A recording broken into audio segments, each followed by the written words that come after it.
in-depth is that quick game part of the playbook? It's pretty in-depth because people want the ball in the hands of the quarterback into the playmaker's hands downfield as fast as possible. There are a lot of plays, a lot of options involved with that. Now we take a glance at the offense as they work their way back out for their first possession of the second half. They're down in this game. A chance for the offense, though, to put something on the board, get some momentum here in half two. Try and get things kick-started for them. And you know at the half, they discussed how they were going to get that done. This is where scripting comes into play a lot of the time. How many plays do you script coming out of the second? Most of the time in the first half, you're scripting 12 to 16. I think in the second half, you're really scripting more like 8 to 10. Kind of a starter or an opener, whatever terminology they use. Just something to get you off to a quick start. And on 2nd and 10 now. Well, I guess we just discovered that someone is certainly not going to sit back and just take it in this game, huh? No, they were trying to get that touchdown back in one shot. One shot, trying to help out his defense and let the other team know they were coming after him. We just saw another example of really good defensive football, which has led to the cushion that they have in this game. Got to him once again, knocked him on the ground, forced an incompletion. Yeah, they've set the tone. It's one thing to set the tone, another to come in here on the road and set the tone. Throwing his car on 3rd down. A right side catch by Crabtree. They'll get 10 there, but it leaves them just short for 4th down. So much about offense is what you call hidden yardage. You know, you throw the ball to someone, they catch it, and then they can make a big play. You know, they create a play, run after catch. They did a really nice job here of limiting that and keeping him from a 1st down. Yeah, stopped him in his tracks. And he's taken down at the 43, but not before picking up the first. I don't know if I agree with that. I guess they don't care if I agree with that. But, boy, you have to be surprised by that, right? I definitely was surprised that they decided to go for it in this situation. But they must have either felt like they either had a great play call on or they're trying to show extreme confidence. All right, different topic here. 2018, the Super Bowl, traveling north, far north to Minneapolis.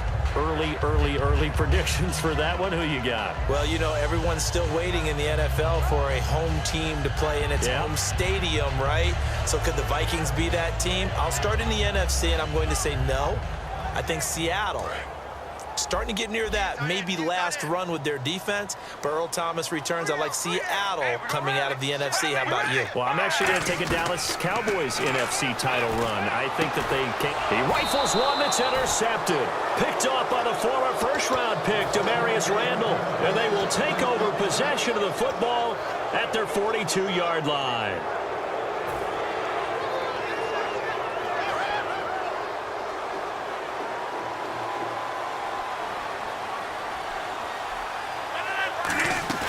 So after the INT, it's Rodgers finding time. Oh, incomplete. A turnover would have really helped there. Almost intercepted. Instead, it's just 2nd down. That incompletion, Charles, gives me a chance to put you on the clock real quick. NFC teams last year that did not make the playoffs that might make a push this coming year. Well, 3 that come to mind right away that we thought were going to be in 2016. Minnesota, remember the start they got off to before that didn't work out so well for them. Arizona, we thought they were a lock to be in the playoffs. In fact, many of us called them Super Bowl contenders. And Carolina, the defending NFC champs going into last season, they didn't make it. So I think that all 3 could return to former glory. I'm going to give you one way off the pace here. You ready? Let's go. The Los Angeles Rams. Ooh. They get the young quarterback going, and that defense continues to live up to expectations. They can make a real strong push in the West. They've got the D. You're right. They just need the O.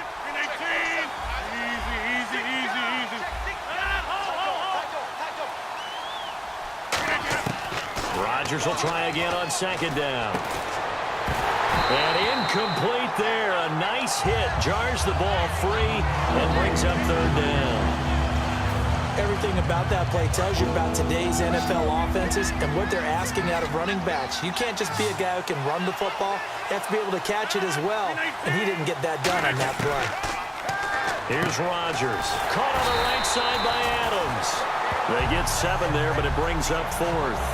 Whether you're playing West Coast offense or not, one of the maxims of the West Coast offense is you're either throwing a touchdown or a check down. In other words, look for the big shot, but be smart.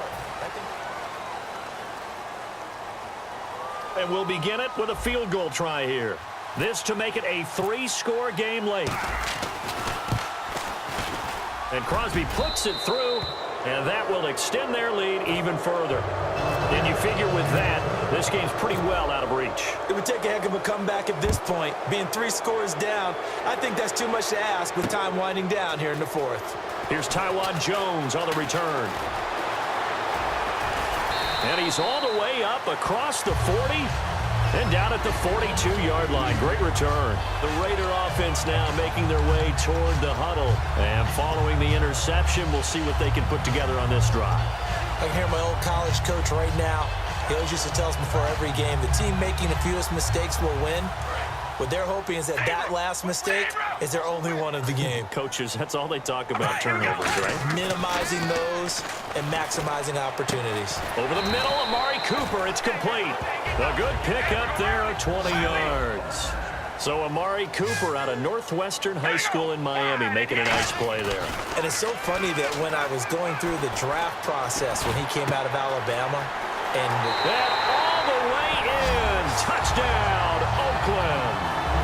Amari Cooper, 37 yards. And the Raiders make some inroads here on that deficit. And he's got it up and through. Now Janikowski following the score. He'll boot this one away.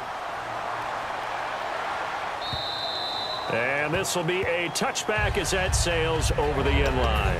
Now trotting out there, the Packers getting ready to go.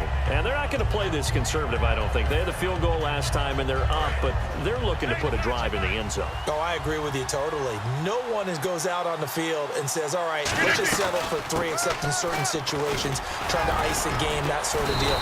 Most of the time, it's end zone, and that's what you're thinking, and I believe that's exactly what they're thinking as they begin this one. Yeah, no quarterback ever goes out there saying, hey, let's get 3, right?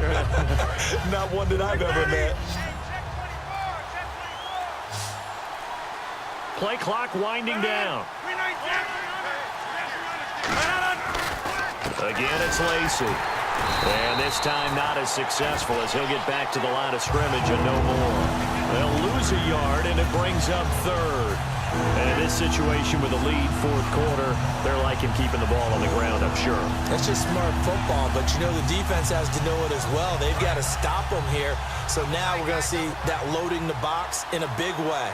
6, 7, 8, 9, whatever it's going to take, puts a little bit more pressure on your big offensive line. Looking for his running back, and he's got him. Muscles him off. And he's going to have the first down at about the 38. Call it a gain of 7, and it gets him a new set of downs.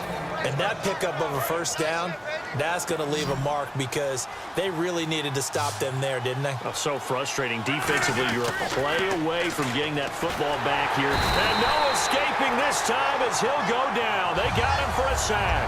Stacy McGee forcing his way through there to drop him for a loss of a good 10 yards.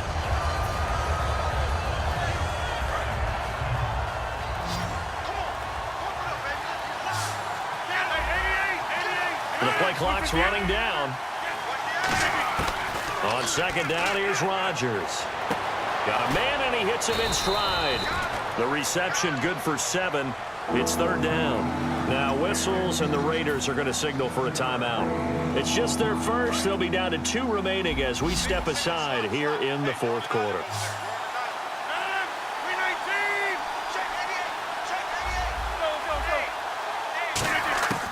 On 3rd and long, it's Rodgers. And that one goes incomplete on the drop. That's one he definitely normally catches. 4th down. We know it's not an easy job to go out and catch passes when people are trying to tackle you and knock the ball away. But the bottom line is, that's a pass he's got to have and a pass he should have caught.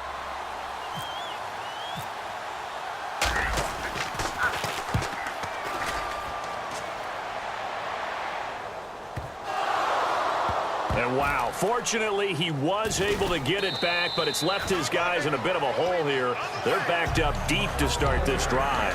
And now Oakland ready to take the field. Last time they were out, they scored. Still trailing here, though, so some work to do. but it's okay in terms of mindset. Because they scored the last time, they're not quite as worried about being down on the scoreboard because now their confidence is a little bit higher. They feel like they've got something going, and they feel like they can attack again and put more points on the board. And this is intercepted, and that should do it. Picked off by the Michigan man, Jake Ryan. And it won't count for 6. He's brought down, but inside the 5, first and goal at the 4-yard line. The Packer offense now ready to get back onto the field. They've got the lead. Last time had to punt it, though. What's the key to this drive? I think it's leverage. Big guys up front. You know the motivational speech on the sideline is, guys, give us an opportunity. Protect the passer, create space for our runners, and let's go ahead and get these guys. Low man wins. Let's go do it on this drive. We'll watch that leverage on this drive. Shift together here from the D-line. Rodgers to throw on second down. Eluding the pressure right. Time for a break. And that is incomplete. We'll come back and see this one out after this.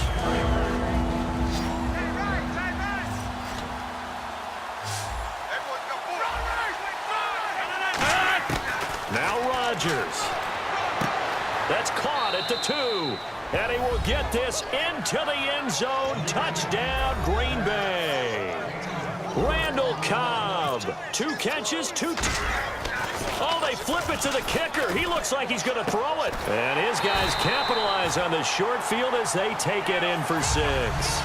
Protection was great. He had time to set up a campsite. But in the secondary, though, they were ready. And I think that in most places on the field, if you have that much time to throw the ball, someone's going to shake free and you'll find an open receiver. But condensed near the goal line on a 2-point conversion, all that extra, there's not any extra field. So it kind of closes in on them, and that allows you to cover a little bit better.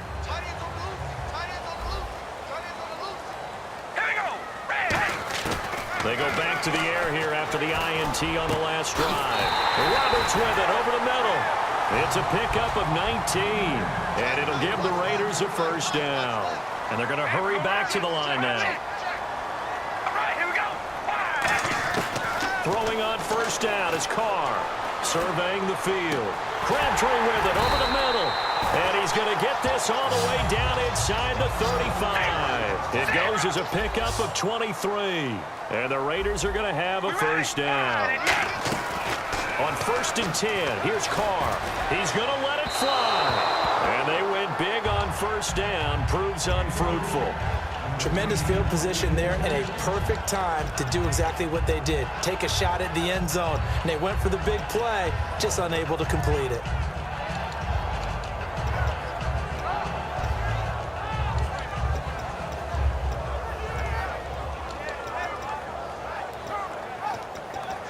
Offense still needing 10 yards. Second down. Here we go. Red 18. Again, it's Carr. And his throw here is incomplete. Amari Cooper, his intended receiver, and now it's 3rd down.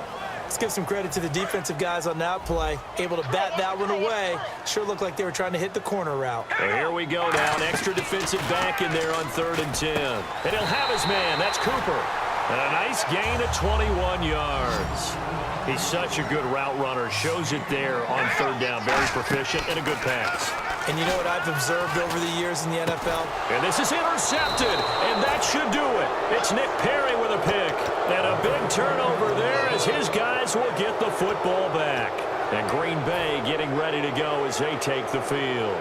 And that recipe on their last drive that resulted in a touchdown looked pretty good, so they'll be hoping to do that once more. And it takes me back to when we sat with the offensive coordinator and the head coach. They felt pretty good about their game plan and thought there were some holes in the defense, and they exploited them the last time out. Let's see if they can come back and put together a similar drive. And we'll see if they can do just that. And now it looks like they're going to be in the hurry-up. Love the call by the offensive coordinator, recognizing the situation very well, calling for the play-action pass, and completing it. He's going to loft one deep left side here. That's caught inside the 20. It's a big play that time for the Packers. 65 yards.